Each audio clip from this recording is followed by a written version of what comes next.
Josweg Network TV, bringing to you more accurate news from all around the world. Please kindly subscribe to our channel if you're yet to do so, and if you have done so, we say thank you.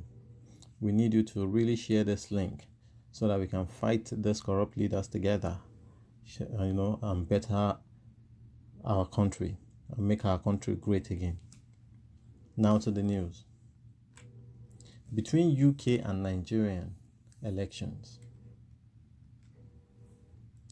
If a Nigerian had traveled Britain in November, he would need to turn to news channels to be aware that elections were due in few weeks.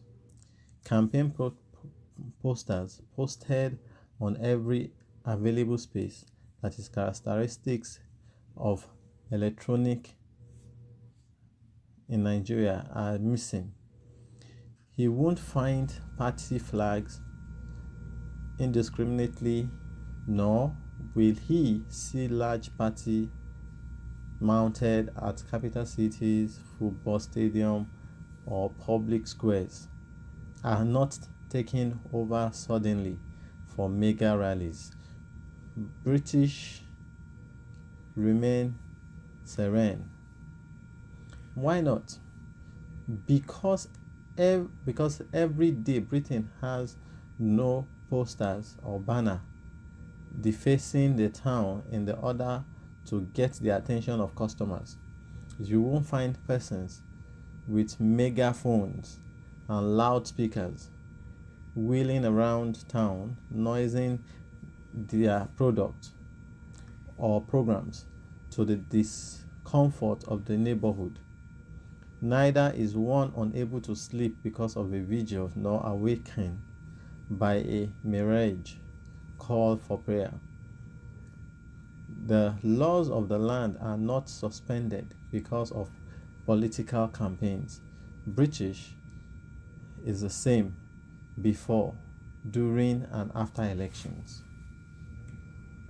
So, how do British politicians get their message across as a preliminary democracy?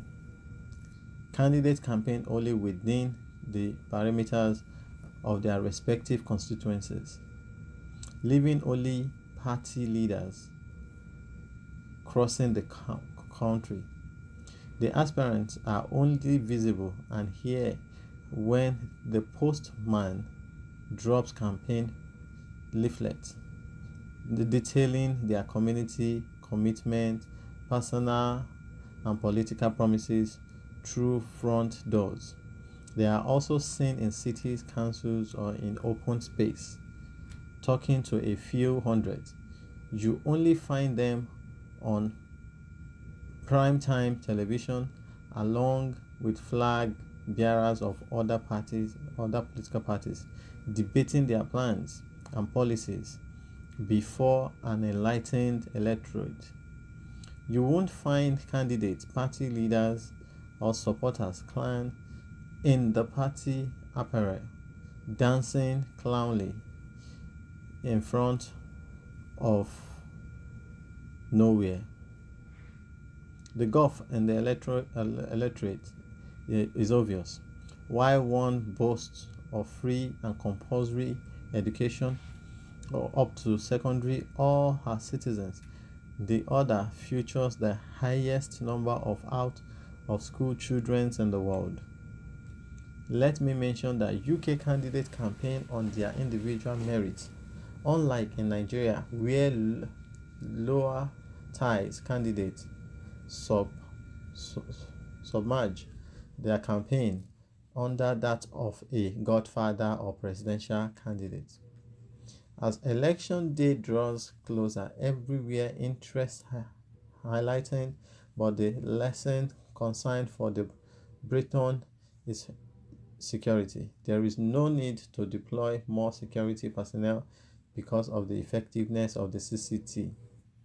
You don't find armor tanks patrolling the streets or stationed at trouble spots.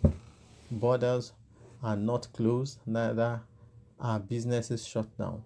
The polls held on a working Thursday and no public holiday was declared. to enable voters travel to exercise their civic right. Neither were schools closed temporarily for elections. There was no speech by the head of government assuring the citizens of his commitment to free and fair elections. Polls opened around 7 a.m. before sunrise and closes 10 p.m. well after sunset during winter, when nights are at their longest. Like Nigeria, schools and other public places were used as polling units, but they were indoors. Recording devices are not permitted anywhere close to the polling area, so you won't find a politician waving their vote for the camera or one interceding on the ballot box. And more importantly, there is zero room for vote buying or selling. So, who is eligible to vote? Unlike in Nigeria, where there are different biometrics, registrations, and associated card for diverse purposes, all one needs to be qualified to vote is to be a resident. The United Kingdom government updates its ledger of residents yearly by visiting each home for an adult. It is this catalogue of adults that serves as the voters register for any election or referendum. So like INEC, there are periodic review of the voter register. What this implies is that the British voter can't vote anywhere. Contrary to what many Nigerians think, he votes only where he resides. He is registered and only for the MP of the constituency. Different from Nigeria open secret system, where voters choice is secret, but the vote is cast openly into a see-through ballot box. The Britain secretly mark a cross with a pencil for their preferred candidate behind the voting quibble and cast the ballot paper into a box.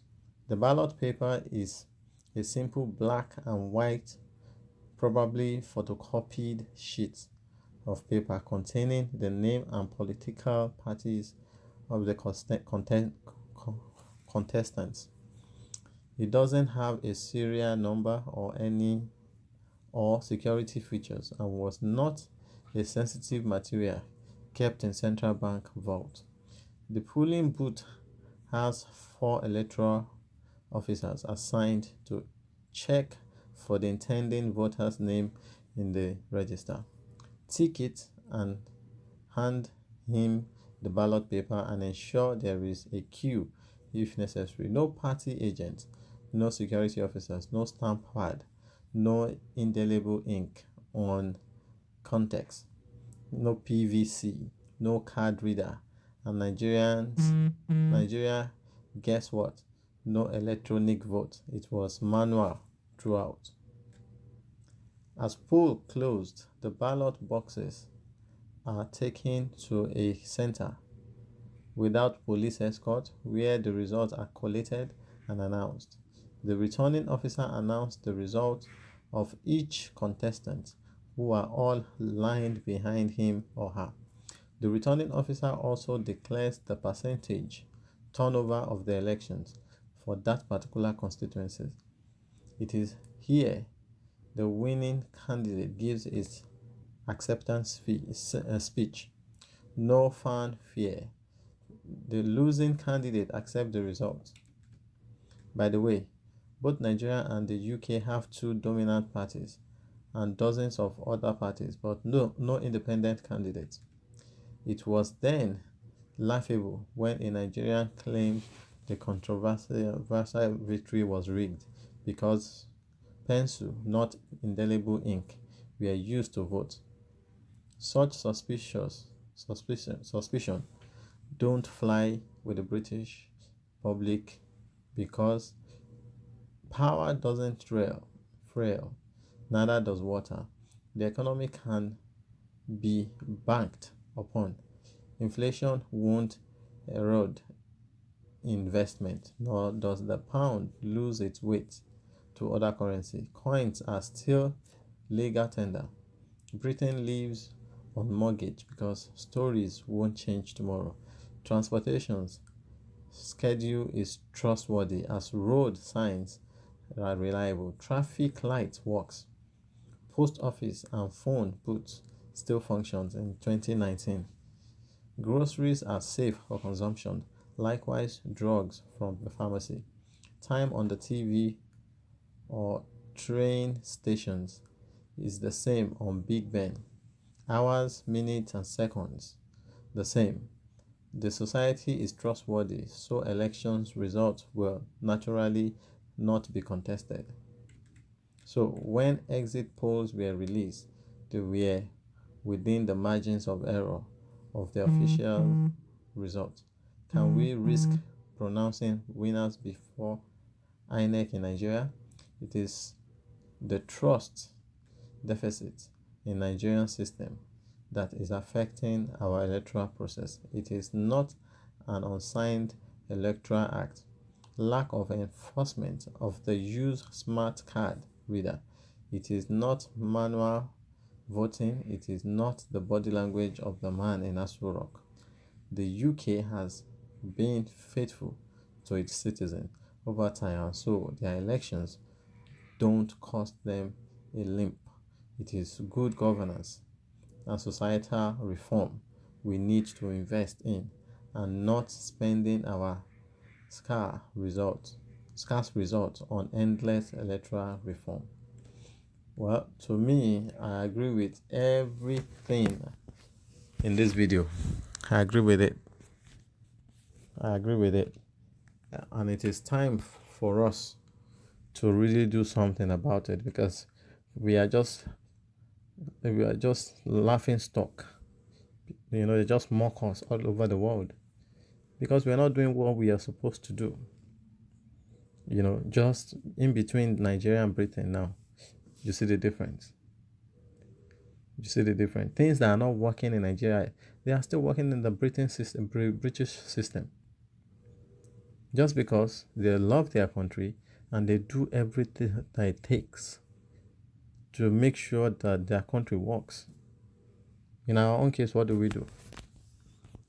Apart from we have bad leaders, corrupt leaders, even we the citizens don't even help ourselves. We don't help matters. So that is my take about it. What is your take concerning this particular video? Let us hear your comments. And please don't forget that red button is for you. Just click on it, and anytime we have with new news for you, you'll be the first to know and to get it. So please don't forget to subscribe to this channel. If you have done so, we say thank you. If you're yet to do so, we're waiting for you. Thank you. Bye.